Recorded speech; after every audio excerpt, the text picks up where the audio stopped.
Welcome to the NAIFA Webinar series, providing you with timely information and training each month on topics of interest. This is Brendan Burnett, Director, Professional Development and Education Programs. This month we are presenting, Are You Too Nice to Close the Deal? With me today is Connie Kadinsky. How many of you find yourself stuttering or choking up when it comes time to ask for business? Or maybe getting a little tense when you need to ask the tough questions to qualify a prospect, or not pinning down a next appointment because you don't want to appear pushy. Connie's commitment to you is that she will make this time interactive and practical so that you can apply what you learned today. Because of her expertise in overcoming sales call reluctance, Connie Kadinsky earned a solo article in the Wall Street Journal. Thanks to a cold call, she was paid to do a radio commercial for American Express. She has written 2 articles that were published in The Advisor Today. Earlier this year, she was interviewed by Inc. magazine. Connie has either coached individually or in groups on 4 continents.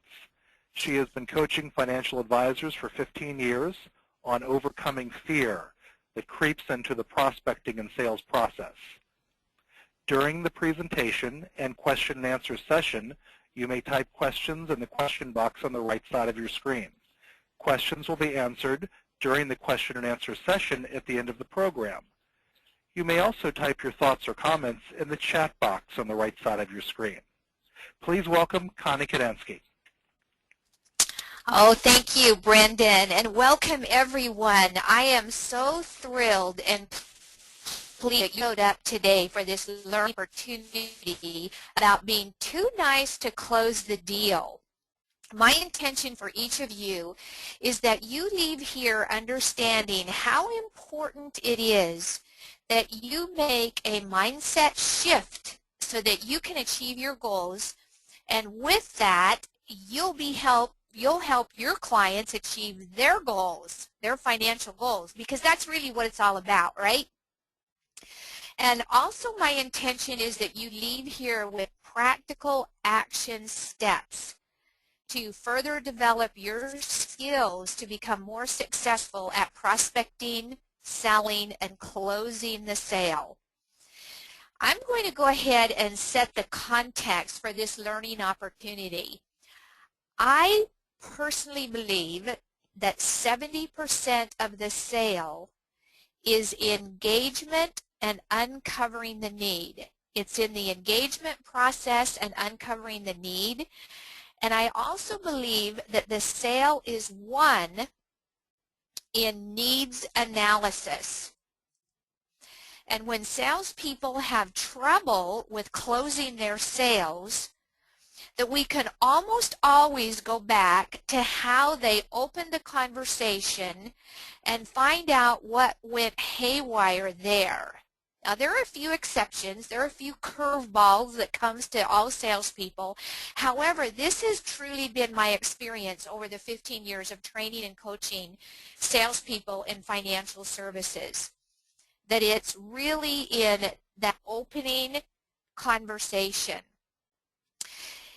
In today's ever-changing business world, sellers, that's you, are the key differentiator, because it's not your product. It's really not. And it's not your service. It's truly you. And in our culture, it's not the hardest working, the best prepared, or the smartest people who are getting the business. It's the one who is most willing to prospect and self-promote. And your mindset around selling and prospecting is what will make the biggest difference for your future success. So there are 2 types of mindset. There's a fixed mindset, and then there's an open learner mindset. And we all have fixed mindset about certain things. And I am going to invite you today to really start looking at that. And your mindset, all your mindset is your set of beliefs. So what are your set of beliefs around you, your prospect, your service? your ability to prospect, your ability to get people to engage with you. Because whatever you believe, you create situations to validate that belief. Whatever you believe creates an expectation, which creates your experience. Now let's talk about process. Process is vital. I'm going to really pound the drum of process, because most of the times when the sale goes south is because the salesperson deviated from their sales process. And then we'll talk about skill development. And there are very few people that are completely masters at selling. I assess and coach veteran producers, seasoned producers, and I can tell you very few are completely mastered. So we're all working on developing our skills. So think about it. Prospecting is the first step to closing a sale.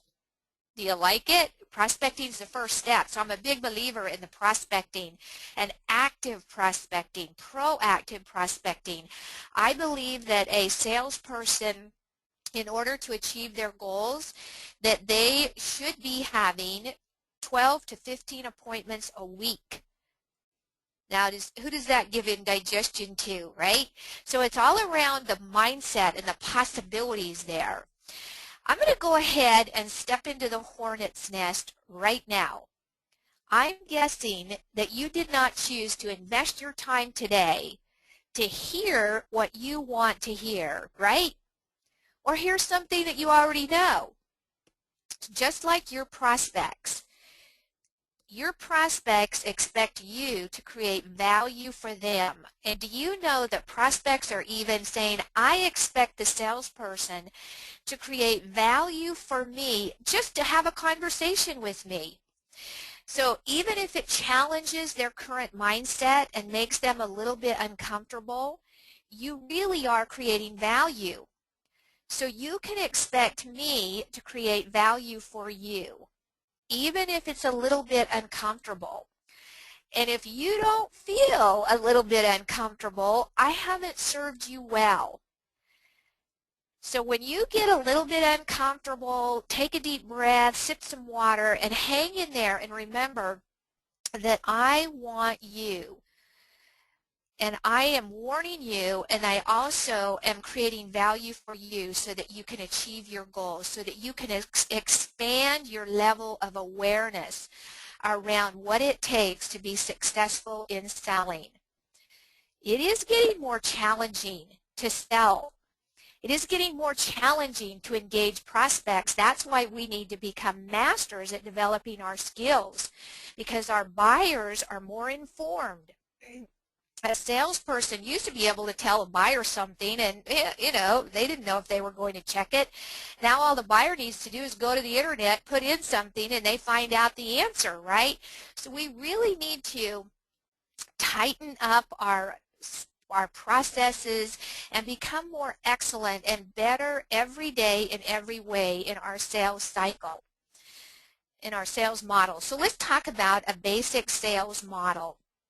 There are 5 components, and the first one is to identify your prospect so that you can initiate contact with them, so you can introduce yourself, your products and services, so that you can have that all coveted one-on-one sales presentation, and so that you can influence them to buy from you. Now, when you look at that model and know that, yes, there's a technical component to selling. We need to have the right words, the processes, etc. 80% of that process is emotional in origin.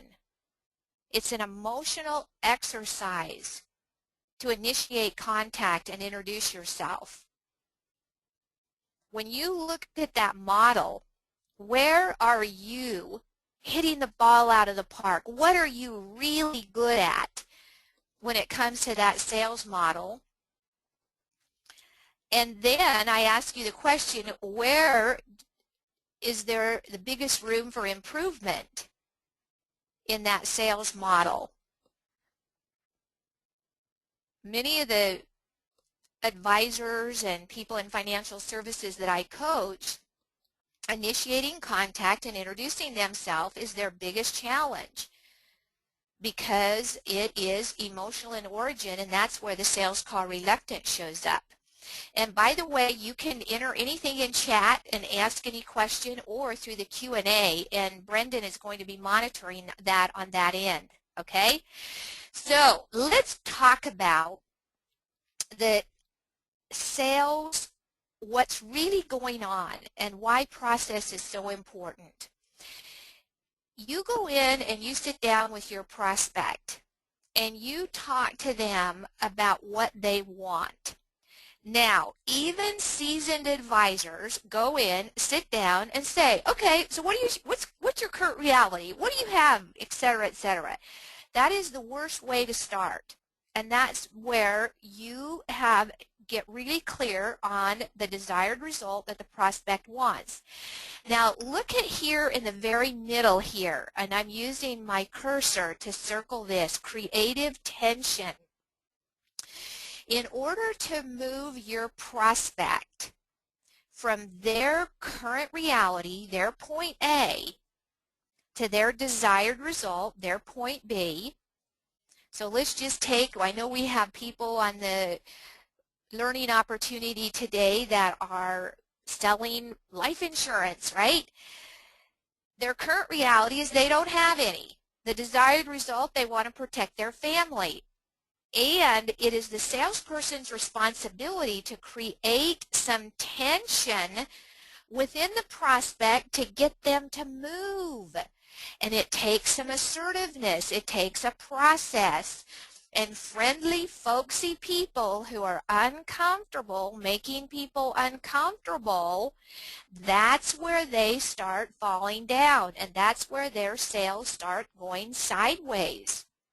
And so to assertively move your prospect into the next step, to the final close, you really do need to create some tension, because very rarely do they want to do what that you want to do. Who wants to buy insurance? Who wants to start paying a premium? Nobody, but they want the result, right? And when you've done a good enough job and you have followed a process, the dream come true happens, which is the close will organically unfold for you. Because when my experience is with salespeople, think about it. Your job is to create opportunities, and it is your job to sell products and services that meet people's needs and that help them achieve their goals, right? And when people are too nice to close the deal, they're too friendly, they're too folksy, they're too relationship oriented, they're not comfortable making people uncomfortable and creating that tension. So when it comes to a process that most people who have their close go sideways, they only got superficial details and a little bit of opinion from their prospect before they jumped in with their solution. So the difference between a sales master and an amateur is that the amateur jumps in too soon to be the hero and to make recommendations. Now, how do I know this? I know it because I'm a salesperson and I'm consistently working on my own sales skills, but I coach a lot of salespeople, and they're so sad because they're just not getting where they want to go. And it's because they don't have a process that is getting to the meaning, the very core meaning of the desired situation that their prospects want. So when it comes out of your mouth, they doubt it. When it comes out of their mouth, it's true. And when you have a mindset that is serving you, a learner mindset, when you have a process and the skills, the sale will automatically unfold for you. It will organically unfold for you. And people who are too nice, they don't like to make their prospect uncomfortable, they don't like to create tension, and the tension is what moves the prospect to the next step. And it's also asking them questions that have them go deeper, and sometimes, oftentimes, the prospect gets so comfortable when you have a good process that they start telling you things and they start revealing things that they never even thought about before. They never even considered it before, or they never considered it at a deeper level. And so that's why I am such a strong believer in people having a process. I met with an advisor yesterday that has a 24-step process from saying hello to closing the deal. I haven't seen it, so I can't give an evaluation of it, but I personally teach a process that is much simpler, that it can be simpler. So salespeople, in their opening, like I say, they don't get to the real meaning behind or below their prospect's desired situation.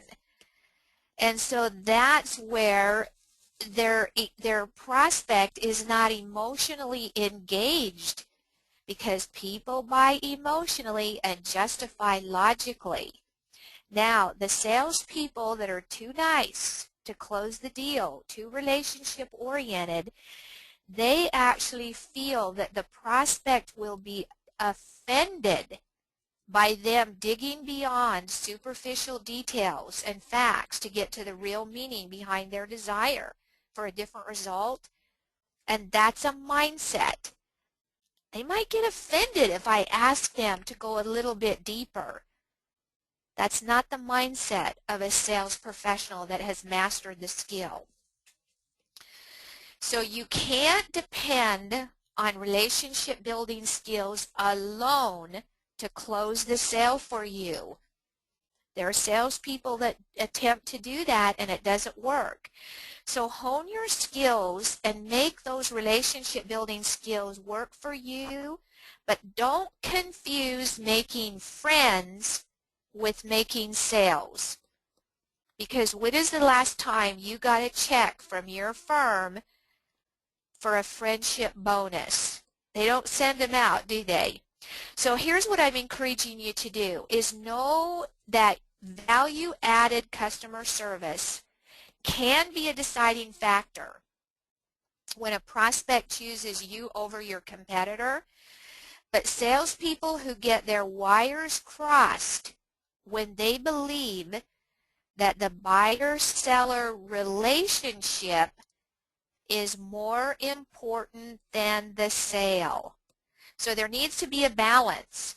So in the end, relationships and friendships don't pay your bills. Selling products and services are what pay the bills. Anybody have any comments or questions on that? I hope you respond to that. So what is fear? Fear is a mental response to a perceived threat. Now, what is the operative word there? The perceived threat, right? So we think, oh, they're going to get offended if I try to go too deep into what it is that they want. And so I'm not going to go there. And so I'm in fear of moving this conversation at a deeper level and forward. And do you know when you can take people and really develop that trust where they're revealing to you what they really want? They're seeing you as part of their discovery and seeing tremendous value in what it is that you're doing. So let's talk about the #1 type of call reluctance that costs millions of dollars a year. and it's called the yielder call reluctance. And it's the Mr. Nice Guy or the Miss People Pleaser. And so their mindset, their set of beliefs, is that they have a fear of being considered pushy or intrusive. And so they're always waiting for the right time to say something, the right time to prospect, and they really elevate rapport building above closing the sale because they want to avoid conflict by feeling that they're being too aggressive, when in reality they're doing what they're trained to do. They're doing what the prospect wants them to do, is to solve their problem, right? So selling is solving people's problem for a profit. Do you like that definition? Solving people's problems for a profit. So people that have that yielder call reluctance, that fear, they actually are not assertive when it comes time to naming a price or answering objections, because they're too focused on being too nice to close the deal. Now, let's talk about the yielder behavior. Those people that do have that relationship-oriented mindset, that is too relationship-oriented, they make a better account manager than an account developer. Now, we want you to develop, to have good account management skills, but think about it. I'll bet every one of you, you have goals that you're supposed to be doing and out there developing your accounts, right? So an account developer has a different mindset.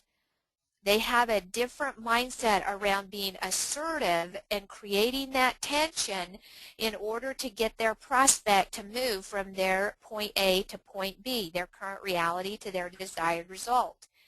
So I talked about that too nice to close the sale are people that have that people-pleasing component, where they're too concerned about what people are thinking about them, opposed to thinking about solving the prospect's problem and issue.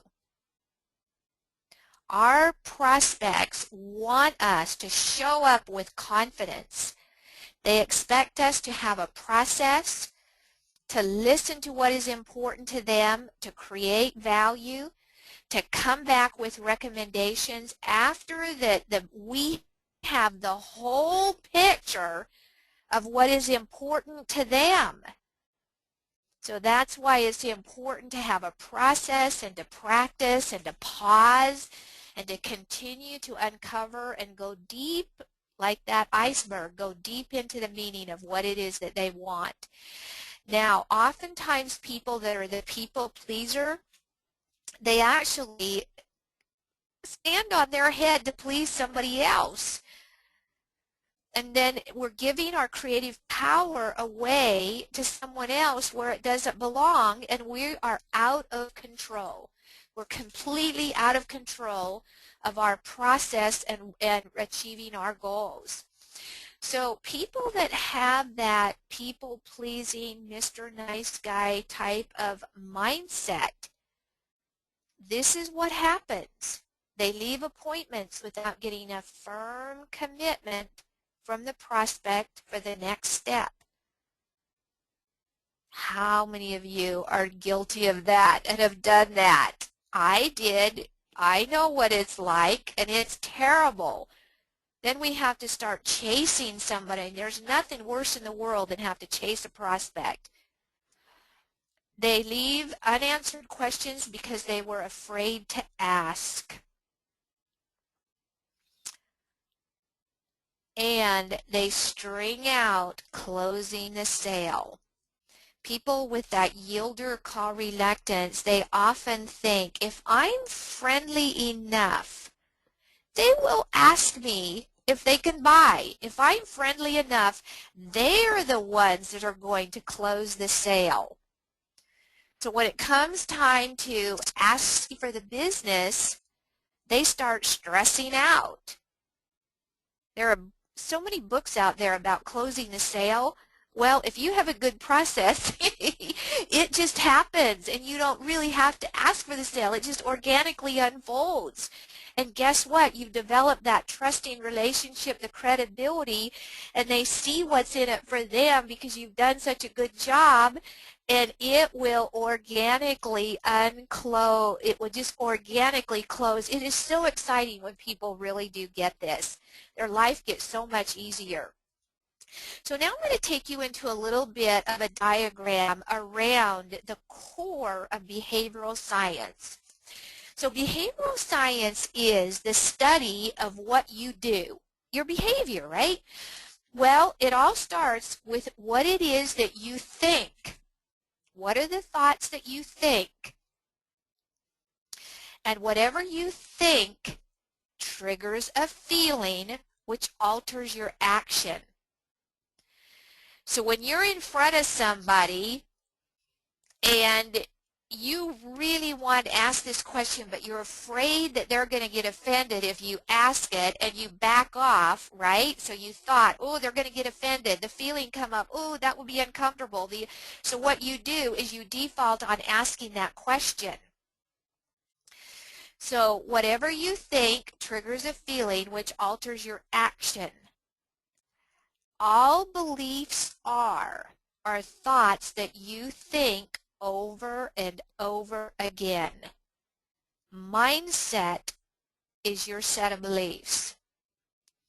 So what is your mindset around your ability to engage prospects? What is your mindset around your ability to proceed with confidence, without fear, in moving them through your process? Because whatever you believe, you will create situations to validate your belief. That's the most profound thing that I can ever say. And it can be very disconcerting and also very inspiring, because guess what? We can work with ourselves so that we can create a mindset that absolutely serves us well. Because whatever your belief is, you create an expectation, which in turn creates your experience. So people that have trouble with prospecting and making their prospecting calls, there are people that say, it doesn't work to cold call anymore. I don't do any cold call. Well, I really call it making highly targeted prospecting calls. And I believe in them. They do work. People are doing it all day long. What is your belief around your prospecting? Because prospecting is the start of closing the sale. You can't close a sale until you're in front of a prospect, right? So really looking at your core beliefs, your core mindset, and around your mindset about your prospects. Do you like them? Do you enjoy them? Do you have compassion for them? Do you know what's important to them? And when you have a mindset of confidence, your confidence breeds confidence in your prospects, becomes your expectation, which becomes your experience.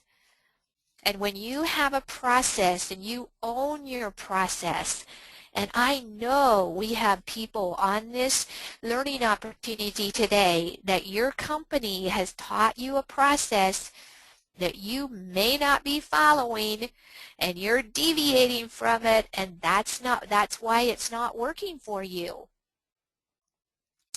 So what's your mindset? Expectation, which creates your experience. How are you showing up for your own self, in your own mind, about you and your value to your prospect?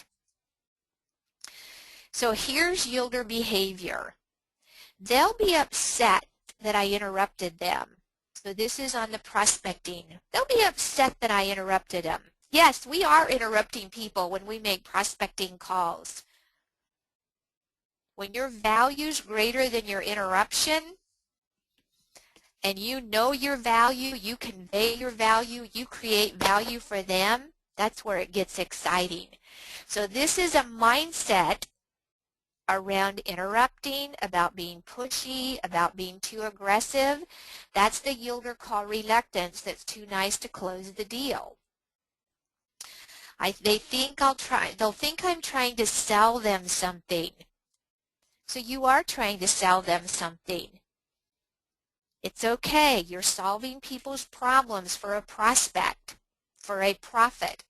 I'm here in Arizona. It's 97. It's going to be 108 today, so I'm going to take a sip of water. So think about the mindset. So I'm just using these so that you can start identifying what is your mindset when it comes to your prospecting, and also your ability to engage people, uncover their needs. Going back to the sale is won in needs analysis. This is role rejection call reluctance here, where the people get real nervous. And if any of you are telling anybody, I'm not trying to sell you anything, oh, I promise you, I beg you to stop that, because you're blowing your credibility. Your prospect knows you're there. You're selling a concept. You're selling your service. You're selling your time. You're selling yourself.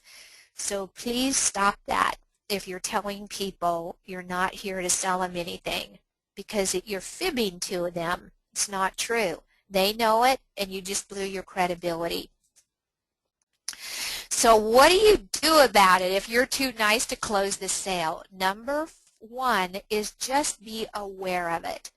It's, and make it okay. I'm going to be aware of it. It's just something that I'm experiencing right now. It's not the end of the world. The good news is I can change it, because we can all change. We can all change our mindset. I promise you that. I know that to be true. So just be aware of it. Be aware of where you're deviating from your process. Be aware when you are yielding to somebody else's interest. Be aware when you're not in control of your process. Be aware when you're trying to be too friendly, too relationship-oriented. Number two is to assess it. Now, this is how the yielder behavior shows up. They're not assertive in making recommendations or asking for the business.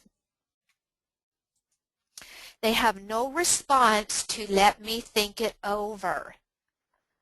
If you're getting that one, I'm telling you, there's something faulty in your process. The people with that yielder behavior, and you're not your behavior, so that's the good news, right? And it was learned, so you can unlearn it. They engaged in an excessive amount of visiting or chit-chat. You're not there to make a friend. You're there as a trusted advisor, wealth manager, right? So they engage in an amount of chit-chat.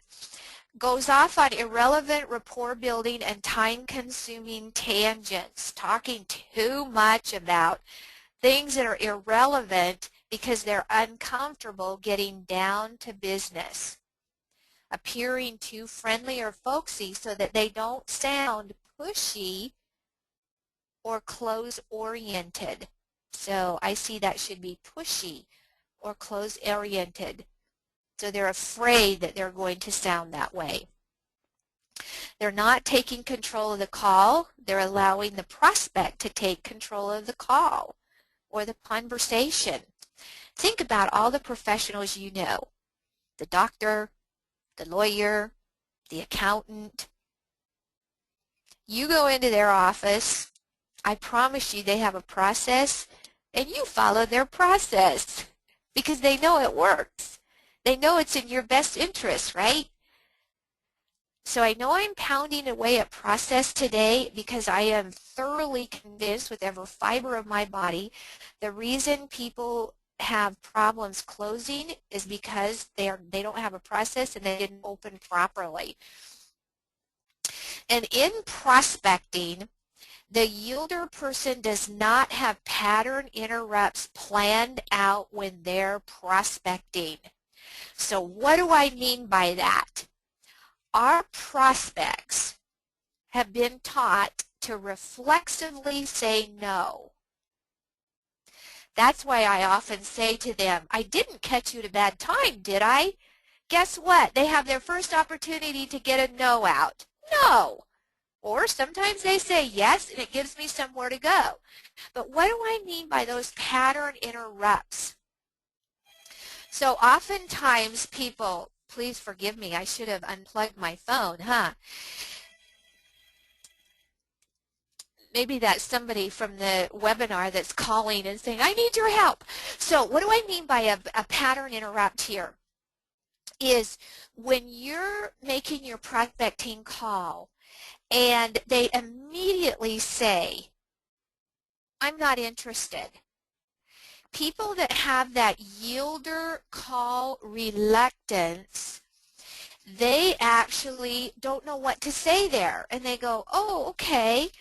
But the people that are assertive have a pattern interrupt planned out. And for you in financial services, if somebody says, oh, I'm not interested, and you say very calmly, I see, what are you experiencing in your returns? Okay, that's a pattern interrupt. You've interrupted their reflexive no and ask them a question. I always encourage people to have 3 pattern interrupts typed out and ready. Here's another one that financial advisors get. Oh, we already have an advisor. What is a good pattern interrupt?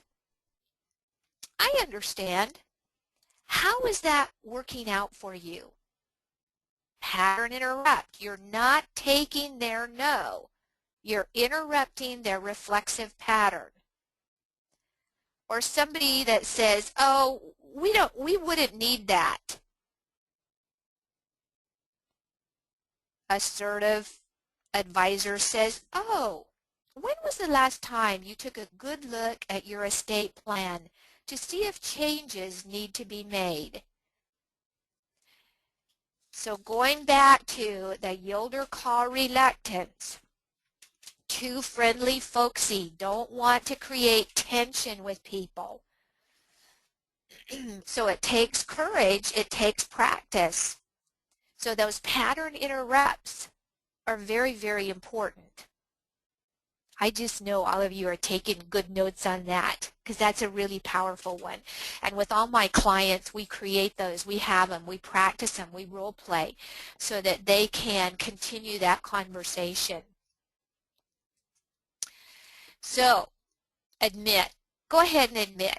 Admit that I am a work in progress. Admit that I have underdeveloped skills that I need to work on. Admit that I don't have pattern interrupts. Admit that I don't like to be pushy.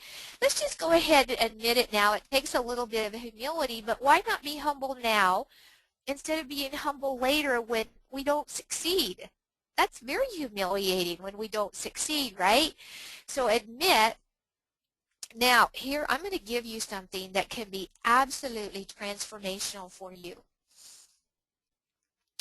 80% of your success, you heard it right, 80% of your success is due to your emotional intelligence. The first component of emotional intelligence is the ability to handle your feelings. The second one is the way that you are communicating with you, your internal dialogue, your inner dialogue. And then the third is the way that you communicate with other people. Now, I've coached so many people over the years, and this is profoundly effective in helping people have a more constructive inner dialogue. Monitor yourself. become acutely aware whenever you say, I am frustrated because I'm not meeting my goals. Change it to, I am experiencing frustration in this moment. However, frustration is not who I am. What you're doing there is you're not pretending, you're not denying how you feel. However, you're disidentifying with the negative emotion. And the better you feel, the richer you'll be. The better you feel, the brighter your future.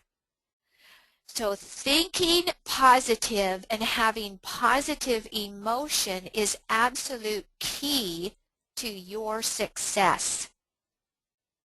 Positive thinking alone is worthless.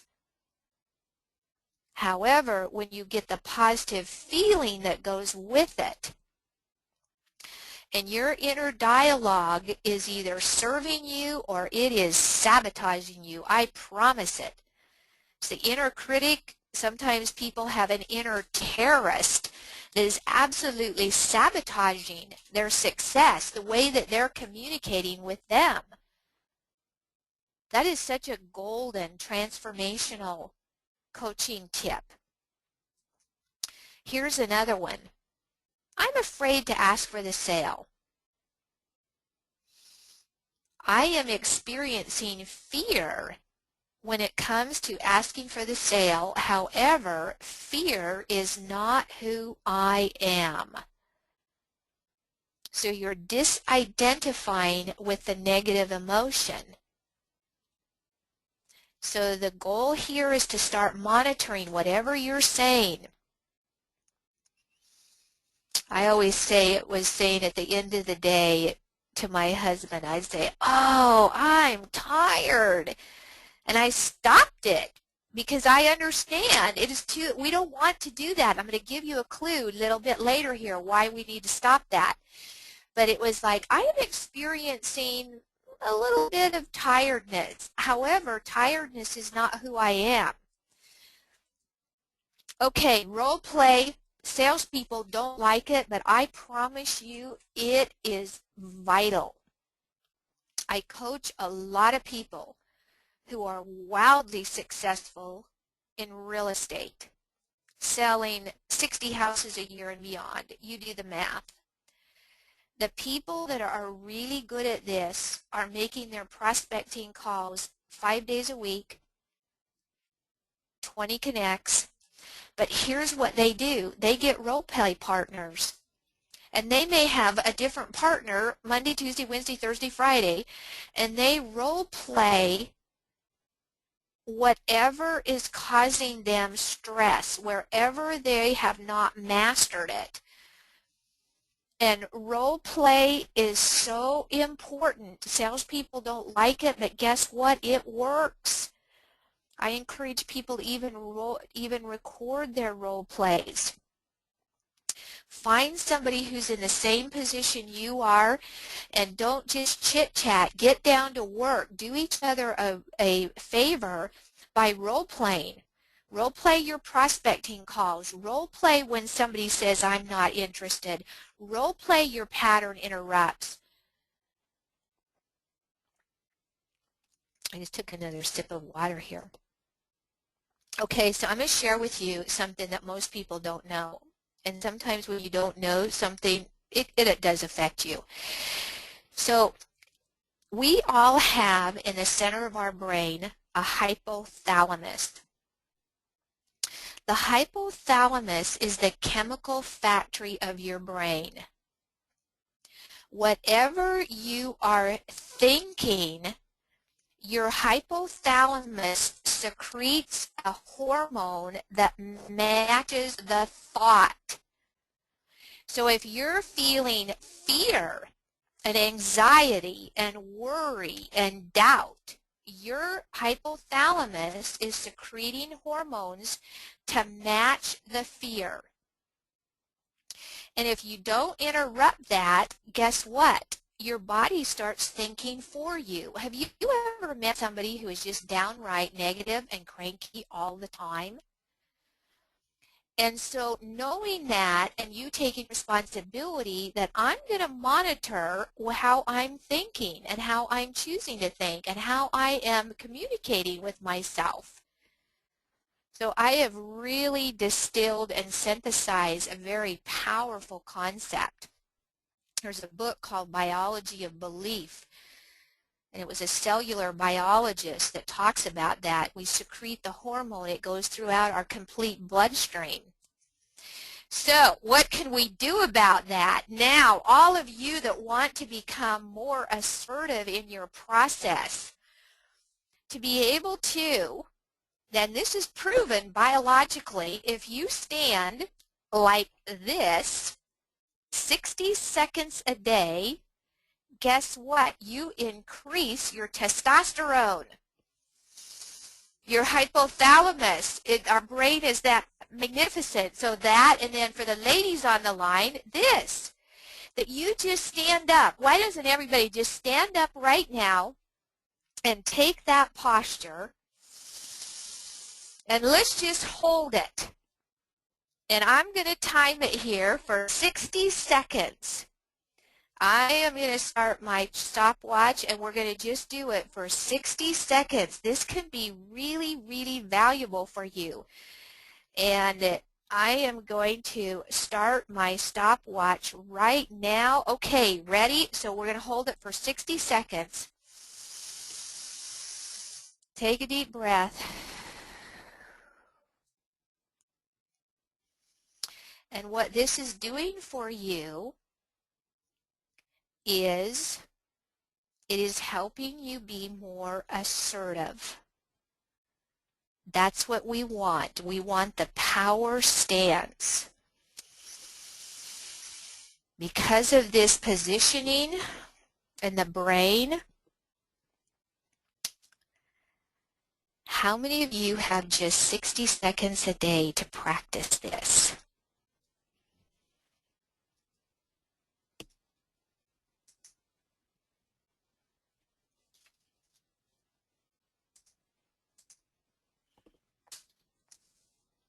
Okay, guess what? We're down to it, so now you can stop. So that is something. Now there's a TED Talk that talks about this. If any of you want it, it's under Ann Cuddy, C-U-D-D-Y, and she talks about the sociology, the biology behind this. So if you're too nice to close the deal, you're not as assertive, right? Now, in summary, I encourage you to answer this. What is your current mindset around your ability to close business? Is it serving you or not serving you? What can you do to learn about creating a more open learner mindset? That's where a good coach, a good trainer, a good manager comes in. So identify what is your current mindset. Number two, what is your process? If you don't have one, or if you're not following one, I beg you to get a process. And those managers that are on the line today, I can tell you they are smiling from ear to ear, because that's probably what they've been telling you. The people that have the greatest difficulty in closing a sale have deviated from their process. Number four, admit to yourself, your manager, where you're yielding in your activity, prospecting, and selling. And if you know that you get caught up in one particular area, role play those specific areas. Find a colleague, a manager, somebody. I was talking to somebody who's now very, very high up in New York Life. And years ago, when he started, he was knocking on doors. And he said that every night He would knock on the door, his wife would open it and be, role play with him. And he did it all the time. She'd laugh herself silly. He practiced it and practiced it and practiced it. Now, I mean, he is way, way up there. He was successful at selling. He's been a powerfully successful manager. But having such good goals and motivation that you are willing to role play with somebody, and you're going to laugh and it's going to sound silly, but you know what? Why not be silly with a role play partner than with a real prospect? Number 4, monitor your inner dialogue. What are you saying after the words I am? And if those words are negative, shift it to I am experiencing anxiety. However, anxiety is not who I am. That gives people so much peace when they start doing that. They start having a better relationship with themselves. Number 5, do the power stance with your hands on your hips for 60 seconds a day. Just 60 seconds. Start noticing it. Start noticing how fun it is, right? Okay, and a consultation, $197. You can take a consultation, an assessment to find out what kind of call reluctance you have, find out what degree of intensity. Have a personal consult with me. You get one of the world's best-selling business books, The Psychology of Sales Call Reluctance. I promise you, you will take out some valuable tips beyond what I've shared today. And number 7, I'm going to be in San Diego for NAIFA. So please attend my session, come and say hi, and it's going to be more about the overcoming the sales call reluctance, so I'm going to take a more broad overview. So I'll see you in San Diego in September. So with that, Brendan, any questions or comments or takeaways? I beg you, please don't be shy to enter into either the chat or the Q&A questions or takeaways. So Brendan, you want to take it from here? Well, thanks, Connie. This clearly is not a shy group because we have a lot of questions already. And I'm going to get started with actually a comment. The comment was harsh but true. And it seems that this comment must be referring to your earlier part of your presentation, Connie, in which you were talking about the thought process, how that influences one's actions. In fact, one's actions are going to be determined by the thought process. Let me know if I'm butchering that or if that's what that's in regards to, Connie. Oh, you did good. I appreciate that. I think you did. So the next question was, isn't trust necessary for the sale? Isn't there a need for friendliness to build trust? Don't they need to know that I care first? Yes, indeed, and thank you for asking that. So I am not encouraging you not to be friendly because friendly is what actually engages them. I'm just talking about people who are too oriented around the relationship and too friendly. And yes, you want to be friendly, you want to develop the trust, but come at it from more of knowing that you are a true professional that is invested years in your process and being open to that and coming at it to being more of a trusted wealth manager versus a friendly, folksy relationship individual. So thank you for that. The next question has to do with your section of your presentation on creating tension. What are the best ways to create the tension? Well, the best way is to have a good process, and the process that I encourage is to ask people what their desired situation is and go deep into meaning. And with that, you reflect back to them in their words what they said. And then after you've got to the really core meaning of what it is that they want, that desired situation, then you ask them, what keeps you from having that? Now that's where you create tension. So you're telling me you want to have $2.5 million when you retire. what's kept you and what has limited you from having that? And they say, well, because I'm deep in debt. Well, what else? Because we've never sat down. What else? Because we're not disciplined. What else? Because. And so creating that tension, but see, you create trust and credibility by asking them what they want, go deep, deep, and then ask them what's kept them from that. And then the very last question that creates tension is, so what's at stake if you change nothing? What's at stake if you do nothing? And they go, well, I'm going to retire on Social Security and I'm going to be living off my children.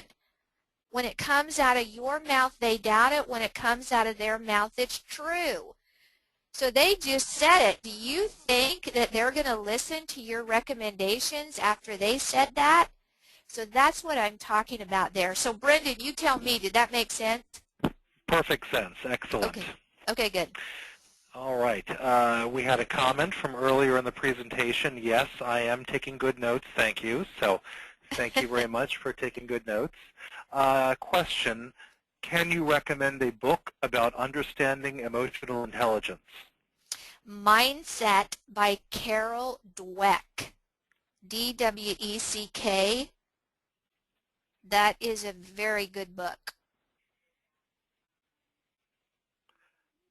And if I can also add a plug, the NAIFA Leadership and Life Institute that is used to train future NAIFA leaders also has a section covering emotional intelligence, and you can find out more about Lily by going to NAIFA.org, click on the green member benefits section, and then go to Leadership and Life Institute if you'd like to learn more about that course. Oh, good. Yeah. Next question, can we obtain the recording of this session, which is great, by the way, and I'll go ahead and take that one. We are recording this webinar, and we will be placing that online at NAIFA.org within 24 hours, and you'll be receiving an automated email with instructions for accessing that online. Let's see, do you have a process for clients to prioritize their hopes and dreams? Well, I do, and it goes back to asking them what's their desired situation, and then just listening and staying out of the way. So what's your desired situation? And then they'll tell you a little bit of superficial details and a little bit of fact, and you say, well, what else? Well, tell me more. What else? And then you reflect back to them in their words what they shared, and then you say, what else? And I do this all the time. People will open up and they will tell you, and now you have created a value for them far beyond, because you've given them hopes and dreams, and they're listening to it, they're connecting to it, and then you're going to come back with recommendations after you have truly got the whole picture of what is important to them.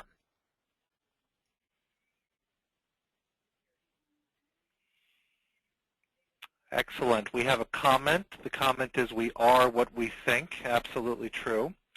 And another comment, this is just what I needed today. I feel it may be the last only weakness in my process, but obviously very critical. Thank you. Thank you for these wonderful comments.